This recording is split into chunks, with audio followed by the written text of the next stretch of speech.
മാന്യ സുഹൃത്തുക്കൾക്ക് ഇലഞ്ഞൂർ ബ്ലോഗിൻ്റെ പുതിയൊരു വീഡിയോയിലേക്ക് ഹാർദവമായ സ്വാഗതം.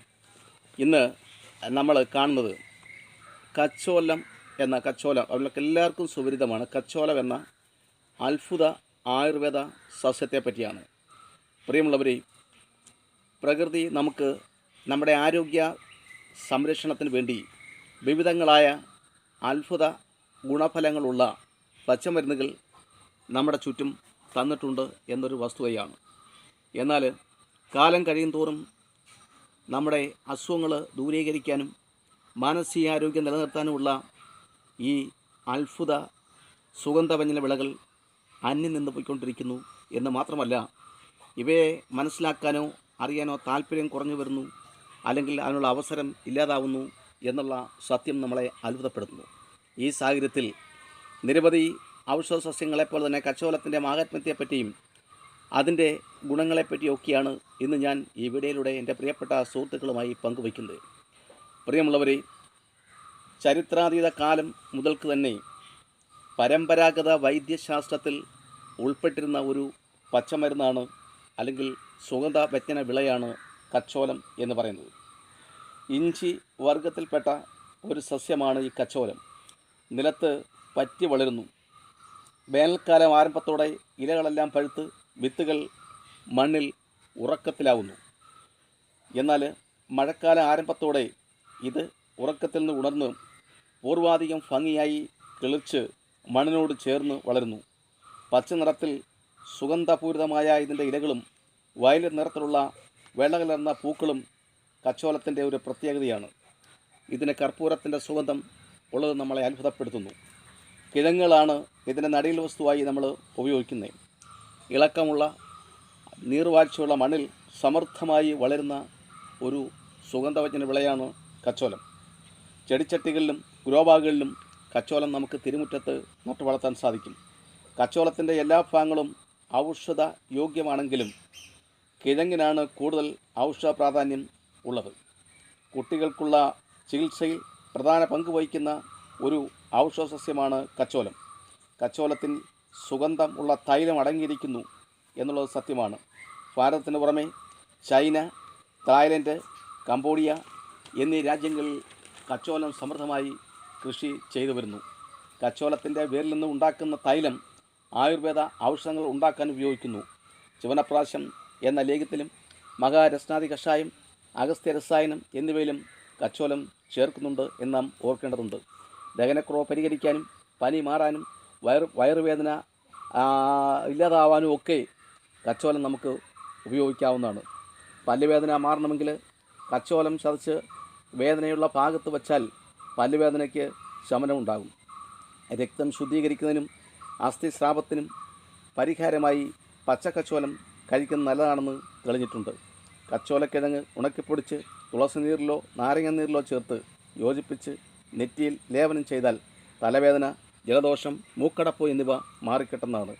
ചുമ, ശ്വാസമുട്ടൽ, വായുനാറ്റം എന്നിവ മാറാൻ കച്ചോലം വെറ്റിലയോടൊപ്പം ചേർത്ത് ചവച്ചിറക്കിയാൽ മതിയെന്ന് അനുഭവസ്ഥർ വ്യക്തമാക്കുന്നു. കച്ചോലക്കിഴങ്ങ്, വെറ്റില, അടയ്ക്ക എന്നിവയോടൊപ്പം ചേർത്ത് സ്ഥിരമായി ചവച്ചു കൂപ്പിയാൽ പല്ലിന് ബലം വർദ്ധിക്കുകയും മോണരോഗങ്ങൾ വരാതിരിക്കാനും കഴിയും എന്നും നമുക്ക് ബോധ്യമായിട്ടുണ്ട്. ചരിത്രാതീത കാലം മുതൽ തന്നെ ഉപയോഗിച്ചു വരുന്ന ഈ കച്ചോലം നമുക്ക് ചട്ടിയിലോ ഗ്രോബാഗിലോ വളർത്തിയെടുക്കാൻ സാധിക്കുന്നു.